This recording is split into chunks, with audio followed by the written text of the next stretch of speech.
ಸ್ನೇಹಿತರೆ, ಒಂದು ವಿಶೇಷವಾದ ಗಣೇಶನ ದರ್ಶನಕ್ಕೆ ಇಂದು ರಾಣೆಬೆನ್ನೂರು ನಗರದ ಮೇದಾರೋಣಿಯಲ್ಲಿರುವ ಸಮುದ್ರ ಮಂಥನ ಎಂಬ ಶೀರ್ಷಿಕೆಯಡಿಯಲ್ಲಿ ತಯಾರಿಸಿದ ಗಣೇಶನನ್ನು ನೋಡಲು ಬಲು ಆಕರ್ಷಕವಾಗಿದೆ. ಮೇದಾರ್ ಸಮಾಜದ ವತಿಯಿಂದ ನಿರ್ಮಿಸಿದ ಈ ಗಣೇಶ ಬಿದಿರು ಹೆಣಿಕೆಗಳ ಕಲಾ ಶ್ರೀಮಂತಿಕೆಯನ್ನು ಹೊಂದಿದೆ. ಇದನ್ನು ನೋಡಲು ಸ್ನೇಹಿತನಾದ ದೇವರಾಜ್ ಜೊತೆ ಹೋದಾಗ ಮೊದಲನೇದಾಗಿ ಆ ಸಮಾಜದ ವತಿಯಿಂದ ಸ್ವಾಗತವನ್ನು ಕೋರಿ ಒಟ್ಟು ಸಮುದ್ರ ಮಂಥನದಲ್ಲಿ ದೊರೆತ 14 ಅಮೂಲ್ಯ ರತ್ನಗಳ ಬಗ್ಗೆ ತಿಳಿಸಲಾಯಿತು. ಮೊದಲು ಶಿವನ ವಿಷವನ್ನು ಸ್ವೀಕರಿಸಿದ್ದು, ಅದೇ ರೀತಿ ಕಾಮಧೇನು ಕುರಿತು, ಮುಂದೆ ಸಾಗುತ್ತಾ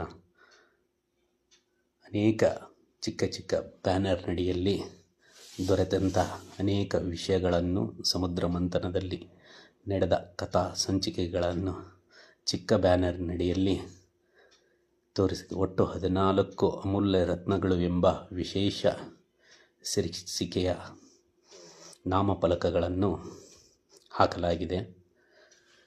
ಈ ನಾಮಫಲಕಗಳಿಗೆ ಅನೇಕ ವಿಚಾರಗಳು ನಾವು ನಡೆಯುತ್ತಾ ಹೋದಂತೆ ಆ ಬಿದಿರಿನ ಹೆಣಿಕೆಗಳು, ಹೊಂದಾಣಿಕೆಗಳು, ಎತ್ತರ ಮತ್ತು ಅದರ ಕೌಶಲ್ಯತೆಗಳಲ್ಲಿ, ಅದರಲ್ಲಿ ದೀಪಾಲಂಕಾರ ಎಲ್ಲೂ ಪ್ರೇಕ್ಷಕರಿಗೆ, ನೋಡುಗರಿಗೆ ಯಾವುದೇ ರೀತಿಯ ತೊಂದರೆ ಆಗದಂತೆ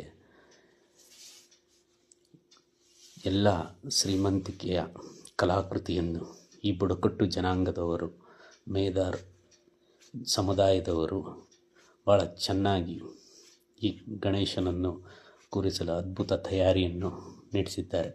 ಇಂಥ ಕಲೆ ಶ್ರೀಮಂತಿಕೆಗಳನ್ನು ಒಳಗೊಂಡ ದೇಶ ನಮ್ಮದು. ಎಲ್ಲ ಕಲಾಕೃತಿಯನ್ನು ತನ್ನದೇ ಆದ ಅನೇಕ ಈ ಬಿದಿರು ಅಂದರೆ ನಮ್ಮ ಪುರಾತನದಲ್ಲಿ ಮಗು ಹುಟ್ಟಿದಾಗ ಬಿದಿರಿನ ತೊಟ್ಟಿಲಲ್ಲಿ ಹಾಕುತ್ತಿದ್ದರು.